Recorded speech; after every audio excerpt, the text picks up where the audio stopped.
Hi everyone, welcome to Tuesday Lunches with Dr. Blum. I'm happy to be back here for my second week in a row, and I plan on being here every week actually, so please continue to join me. This is an opportunity for me to share what's on my mind and some ideas and thoughts that I have, and information to really share information and to be available to answer questions as well. And I look forward to it being sort of a give and take, a dialogue.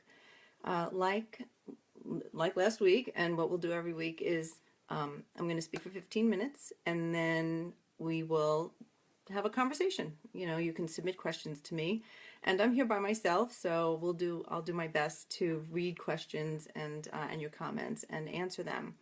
I'm finishing up my second book, and it's on arthritis. I'm very excited, and I have 2 more weeks till my deadline, October 31st. My manuscript is due at the publisher, and I'm just finishing it up, and I'm so excited and relieved because it's really like giving birth to a baby for any of you who've written a book. And because arthritis is so connected to the gut and gut health, I think we'll talk a little bit about gut health today. But what I did want to share is that I'm still home. I'm Tuesdays, since I've been writing the book for the past 3 months, I've taken Tuesdays out of the office, and I'm home writing. So I'm here by myself, and so I'm going to monitor the questions and answers and do it all myself.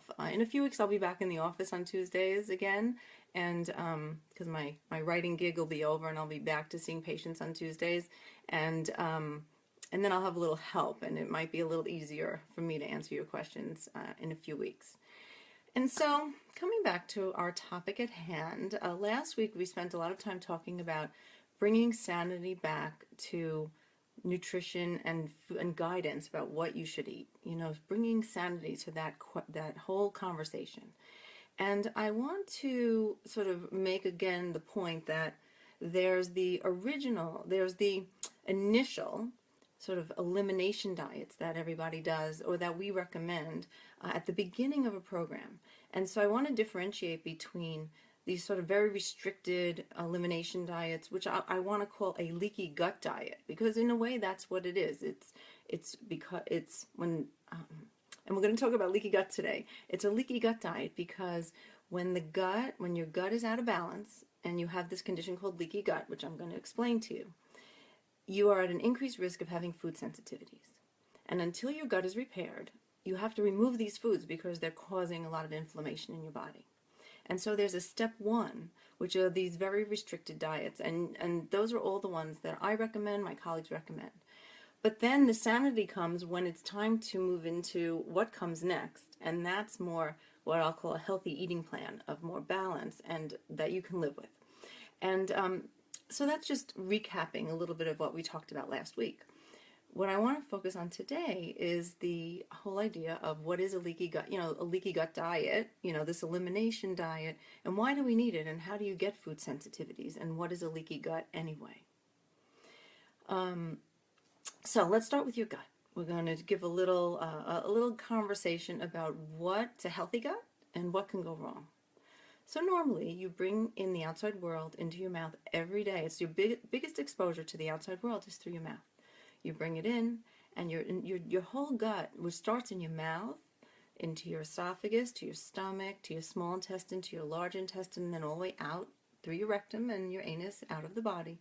That whole thing is a tube, that starts in your mouth and ends in your anus, and it's supposed to be a closed system, meaning that it's a barrier, like the walls of your intestines have a barrier between what's on the inside, what you just ate, in what we call the lumen of your intestines, and what's in the rest of your body, on the other side of that wall that lines your intestine. So there's this intestinal lining, which is supposed to form a barrier between you and the outside world. And so what can happen is, so actually before I move to that, the barrier is critical for protecting you from not only everything you eat, but it also protects you from all the 100 trillion good bacteria, and they're good. We need them. Those microbiome that you've been reading about and that everybody's talking about. Your gut bacteria are so important to maintain your immune system, to help keep your body from getting inflamed, and regulating the intake of your nutrients. Your gut bacteria are so important, but one of their primary roles is to maintain the barrier. And they do this by interacting with your immune system, by helping to feed and nourish the intestinal lining cells. And then there's also something that along the barrier called tight junctions, which are really just the glue between all the cells that line your intestines. And so the bacteria, there's a whole symbiotic relationship with these bacteria. They really help maintain the lining, and the lining then keeps this barrier going. And when there's any problem in there, so what can go wrong, right? What can go wrong is that if the bacteria get disrupted, meaning you have overgrowth of bad stuff like candida, which a lot of people are familiar with, or any kind of yeast, but even bad bacteria, names like Klebsiella and Citrobacter and anaerobic or aerobic organisms just that shouldn't be there. They're sort of weeds in the garden. I like to use the garden analogy, and for anybody who's read my book, I wrote a book called The Immune System Recovery Plan, and in the book I have a whole section on the gut, and I talk about your inner garden. And at any given time, your inner garden is filled with flowers. Let's say we want it, think of it like it's a garden of flowers. But at any given time, if you're a gardener like I am and you try to grow vegetables, you know that there's always weeds in the garden. No one put them there. They're just there in tiny little bits, in tiny amounts, and if the conditions are right, they blossom and they flourish. And so therefore, you really want to have healthy bacteria, which are those flowers, all different colors and bright and robust, and keep the weeds down. But under certain conditions, the weeds can grow. And so conditions such as taking a lot of antacids, right? So, and you need to have a good acid in your stomach and a good acidic stomach with a low pH of 1.5.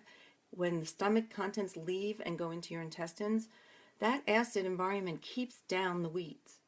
Because the good bacteria, the flowers, they love acid. They can grow in acid. They have no problem with acid.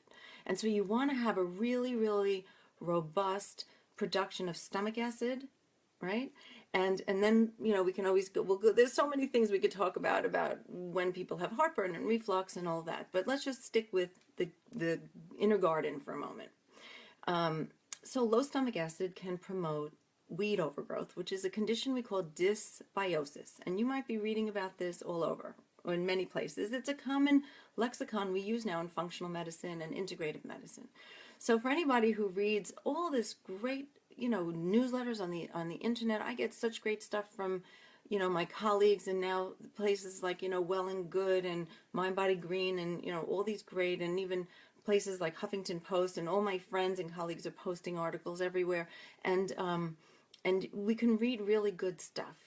And even like Medium, where I've been posting some articles as well, there's really good information. And so dysbiosis is a condition where you can have not enough good bacteria, or an overgrowth of weeds, or even weeds that include yeast, bad bacteria, and it can also be parasites. I have people that come see me from all over the world, and let me tell you, you don't have to travel to get parasites, because there are people here that have parasites, and I do a lot of parasite testing. I always make sure that I hunt for all the bad microbes in there. And but all those conditions so can promote dysbiosis. So what else can? Stress. For those of you who know me personally or even professionally, you know that I'm a mind-body medicine aficionado. I'm a devotee, of mind-body medicine and mind-body spirit, and the importance of making sure that stress doesn't come into your body and disrupt your hormones and disrupt your gut. We're all we have stress all around us, and stress will be a talk I'll do another lunch talk. We'll talk about stress, but stress is actually, I find, one of the most important causes of imbalances of the gut, of dysbiosis, because stress bathes your whole intestinal environment with hormones. Your nervous system is directly hardwired into your gut, and it really changes your gut flora. The number one thing, though, that affects your gut flora is food, and we talked about that last week. Animal food, an animal diet, promotes one whole set of bacteria, and foods that are rich in polyphenols and bioflavonoids, all those colors in fruits and vegetables, as well as fiber, promotes other bacteria. And the kinds of bacteria that are promoted by all the fruits and vegetables tend to be the good kind that make these compounds called short-chain fatty acids. Short-chain fatty acids, it turns out, heal the tight junctions and prevent you from getting leaky gut.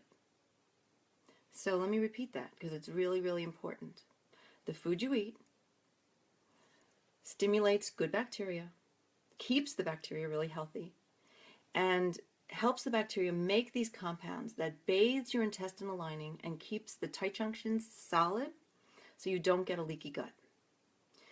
So what's our list so far? A processed food, standard American diet filled with animal food, yes, that will promote bad bacteria and can increase your risk of leaky gut. Taking in acids, and by the way, eating dairy and all that animal food, those are the people, you're the people with reflux because it's very hard to digest that, and you take people off of onto a very clean diet, dairy-free, gluten-free, low animal food, and the reflux goes away. So food is the biggest culprit with that. So food, and then stress is really important for then helping keep the good bacteria healthy. And so when you have so now you know food, stress, and then antibiotics and other medication, and there's a long list. I mean, things like steroids and Advil, those things directly go and damage the intestinal lining. And so there's a lot of things, and toxins and GMO foods, and there's all sorts of, this is what I talked about last week about how gluten specifically damages the tight junctions, separate from celiac disease, and can increase a leaky gut. So there's all sorts of things that we're eating in our food now. Our whole our food system has become filled with foods that are damaging the gut lining and increasing the permeability, and it does that because of this damage to these tight junctions. And so what happens when you have a leaky gut? Well, partially digested food can sort of make its way into the body because there's holes. Think of it, the colander that you use to drain your pasta, in the sink that has all the little holes in it. Well, just think of your whole intestinal lining is filled with all those holes. And so the food you eat, partially digested food that's not completely in its smallest, components, make their way into the body. And right below the intestinal lining is your immune system. It's your immune system, 70% of your immune system is right below your intestinal lining. And why is it there? Because you bring the outside world in every day. Nature made it that way so that you would have protection, because you have to protect yourself from what's coming in through your mouth every day. You also have all those bacteria, the 100 trillion good bacteria, but you're not supposed to, there's a barrier between them and your immune system as well. You're supposed to tolerate them while knowing what's bad for you and what's good for you. But the immune system's right there. And so when you have all those holes, all these sort of what we call antigens, which is a word for foreign-looking material, comes into the body, and your immune system is constantly being triggered and reacting to all these antigens. And two things sort of happen. One, this is where autoimmune disease, arthritis, systemic inflammation. The inflammation from the activated immune system, because the immune system, when it's activated, releases all these inflammatory chemicals that zip around your body and end up at distant places creating inflammation. And so your immune system being activated is what's driving the inflammation all around your body. And so, and also the immune system starts becoming dysfunctional. It doesn't work right. And this ends up leading down the road to autoimmune disease. At least it's one of the causes. And with arthritis, especially rheumatoid arthritis or inflammatory arthritis, there is overwhelming research, which you're going to read in my book when it comes out next fall, overwhelming research linking dysbiosis, leaky gut with inflammatory arthritis. And so this is the whole mechanism for how this happens. But I'm going to circle us back to why then you need an elimination diet, because at the beginning, so as this is all happening, your body has now become sensitized to foods that you've been eating. People say to me all the time, I've been eating that food my whole life. Why do I need to take wheat out now? Why do I have to stop eating dairy now? Why do I have to stop eating corn now? And the reason why is, well, twofold. the food supply has changed, and we talked about that last week as well. The food isn't exactly the same as it was. It's overly processed, it's genetically modified, so it's not exactly the same. But your gut, as a society, we have an epidemic of digestive issues of this condition called a leaky gut, and so you become sensitized to these foods. And so what does that mean? We give you a list of foods to remove that are the most common ones that trigger symptoms, and you remove them for a little while. And it's anywhere from 6 weeks to a couple of months, but it's not supposed to be permanent, because at the same time, you heal your gut. We treat the dysbiosis, which means you might need to take herbs, and I go through this in my book. Step 3. Oh, I see we're at 15 minutes. I'm going to wrap up. How do you do that? How do you get to eat foods again and get off of that elimination diet that you've been in? You need to heal your gut. And so you heal the gut, you heal the lining, and then 6 months down the road, you can try reintroducing some of those foods. Now, some of the foods you might notice you really still want to keep really low, especially gluten. Especially my autoimmune and inflammatory people, you're going to stay on a gluten-free diet because it's so damaging. You don't want to reopen all those wounds in your intestines, right, once you heal them. And so the leaky gut, you treat the leaky gut, and then you can eat the food again.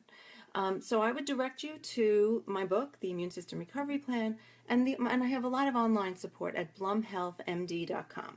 And so really to help you heal your gut, because that's really where the core is of how to start, healing with any kind of systemic inflammation. But even if you just have a lot of food sensitivities, the root of this is in your gut. It's not the food's fault, although it might be a little bit of the food's fault. But really, fixing your gut is the way to be able to eat more foods and expand your diet again.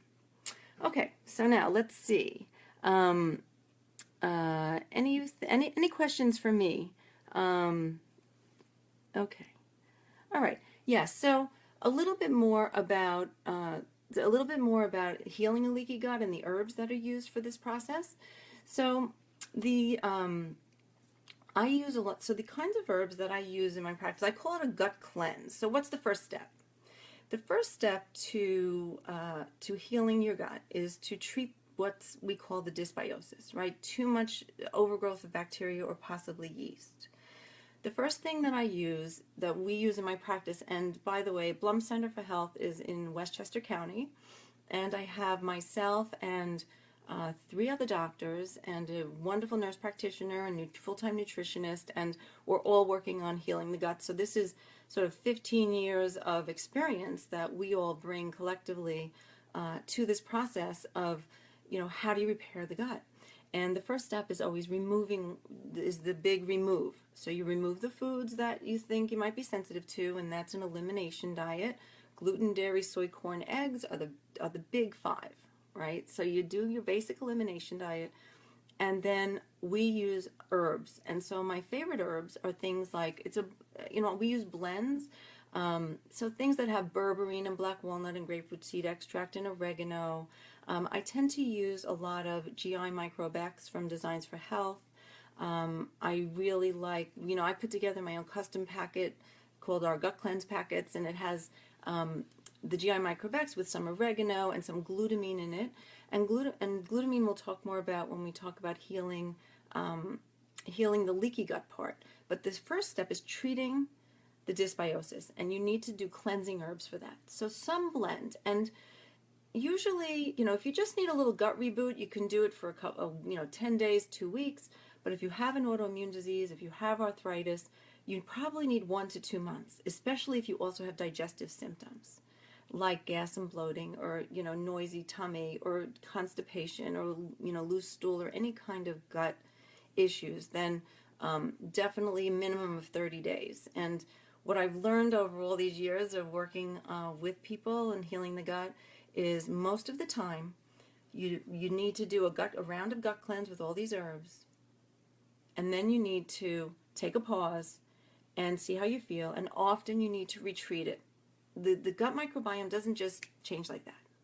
It's treat, and then work on just general repair with glutamine and diet, and then retreat again. And I follow stool tests in my practice, so I can know when I need to retreat. But I do know that. But you can see how you feel. So don't be if you do a month of herbs and you feel a lot better, and then 6 months from now some of your symptoms are back.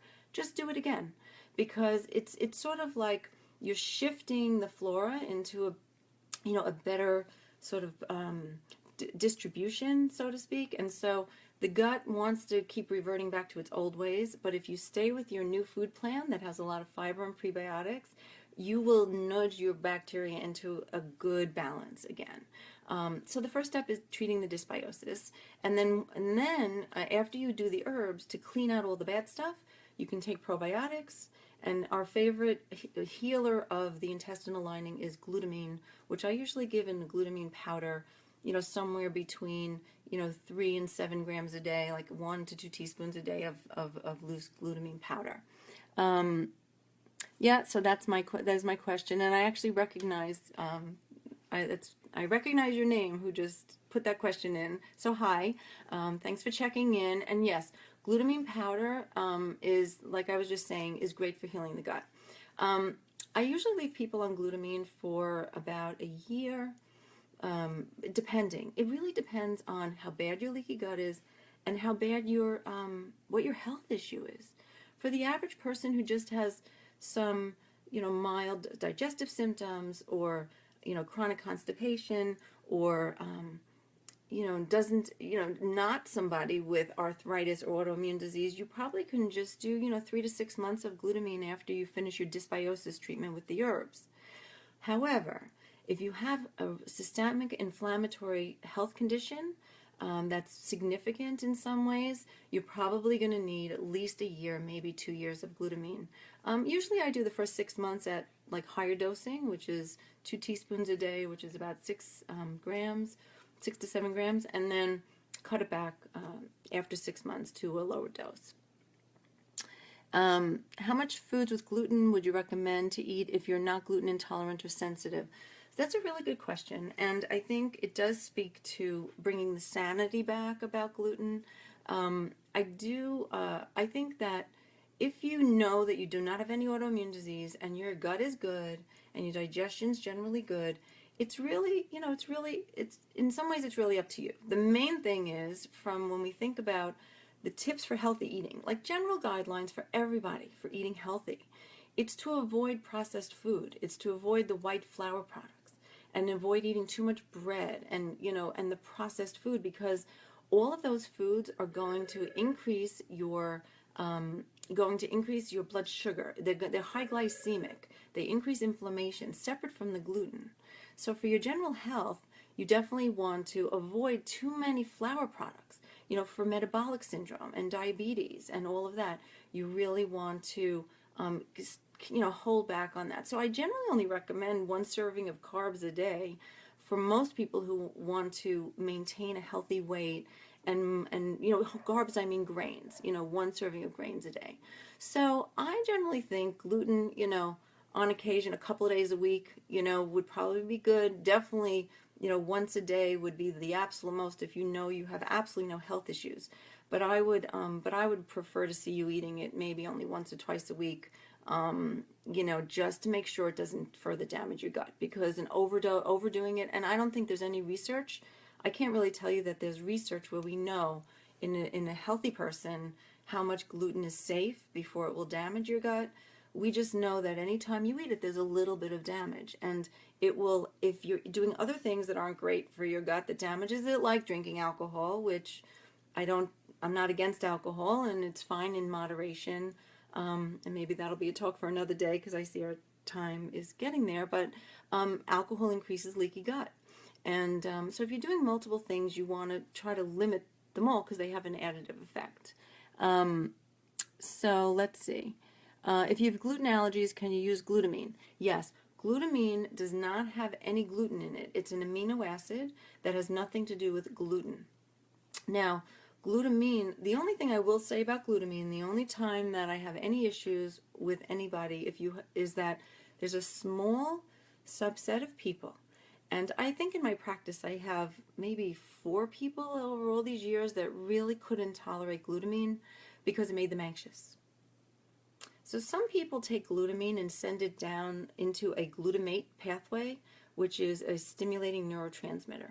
And so if you start taking glutamine and you tend to run anxious to begin with, and you notice you're more anxious taking it, then I would not use glutamine as your treatment for leaky gut. The other thing that I use to treat leaky gut, which if you can't do glutamine, is curcumin. You know, turmeric is actually really nice for this, for healing the intestinal lining. Excuse me, I'm just going to take a sip of water. Actually, it's my lemon water. You hear my dog in the background. Actually, I got my self-care in this morning. I was able to, this is the nice thing about working from home, which it's ending in 2 weeks for me, but I still do this on the weekends and try to do it before work, is I wake up, I get my green tea, I meditate, and I take the dog for a walk. And I've been trying to run with the dog lately so that I can increase my aerobics. Anyway, self-care. Really important to bring the self-care in to your balance every day. If you have celiac disease, you're never going to eat gluten. So this is not, when I'm talking about leaky gut, I'm not talking about you. And I do want to say that some people will find that even after doing the elimination diet, with the elimination, they eliminate all the food, and then they reintroduce the food. So let me say a little bit more about that. So how does this go? You start out, you remove all these foods: gluten, dairy, soy, corn, eggs. And some people, some people with autoimmunity, sometimes we go a little bit more paleo and we remove all the grains for a little while. Or, there are all sorts of versions of more restrictive elimination diets depending on whose book you read.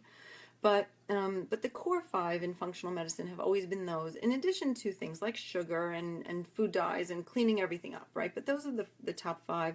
And then for a detox program, we tend to remove some more things like beef and shellfish and peanuts and a few more things. But let's say whatever version of the elimination diet you choose to do, we do it for a minimum of 3 weeks. You can't do it for less than 3 weeks to get information. What's the purpose of doing an elimination diet? The purpose is to feel better, but also it's an experiment to find out what foods you're sensitive to. So for 3 weeks you remove all those foods, and after 3 weeks you reintroduce them one at a time to see if they trigger any symptoms. Now some people will say to me, I for those 3 weeks I didn't even notice a difference. Nothing changed, I didn't feel better, I didn't feel worse. I would still encourage you to reintroduce the food slowly one at a time, because you might not notice that you feel better, but if any of those foods trigger symptoms, you will notice if you feel worse.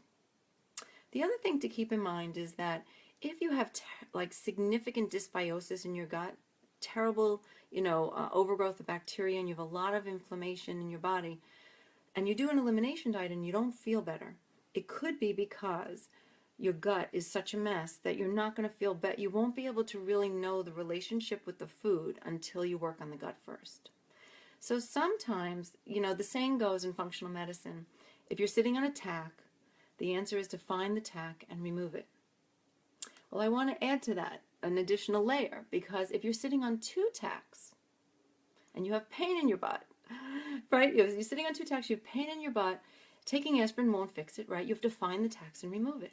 But what if you only take out one of the tacks? So let's say food is one of the tacks, and you have dysbiosis and leaky gut, and that's triggering inflammation and pain for you or your symptoms, and that's your second tack. If you only take out 1 tack by doing the food, and you haven't fixed your gut yet, you're still going to have pain.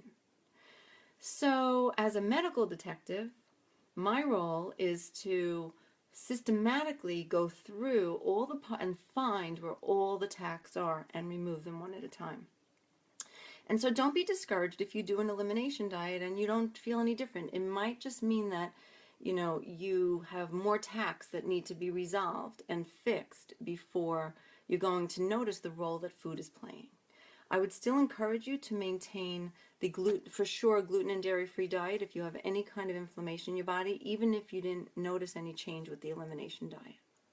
Now, in my autoimmune and my arthritis patients, especially people with significant systemic inflammation, it's really important to, I don't tell them to reintroduce all the food after 3 weeks. I think it's good to stay on the elimination diet while you're doing the Heal the Gut program. So we have a 30-day online Heal My Gut program, and people, it's really important to stay on the elimination diet throughout, because then that'll help you with the whole issue with the tax, right? Because you can heal your gut while you're on the elimination diet. And then when you reintroduce the foods, you're going to know if the foods are a trigger, because your gut will be on the road to being better. Okay, so I think I'm at 30 minutes. Our time is up. Thank you for joining me, and really good to see you all. So I would invite anybody to put forth a topic for next week. Otherwise, I'll just have an idea I'll come up with something great to talk about. But feel free to send in on comments on this video when it goes up.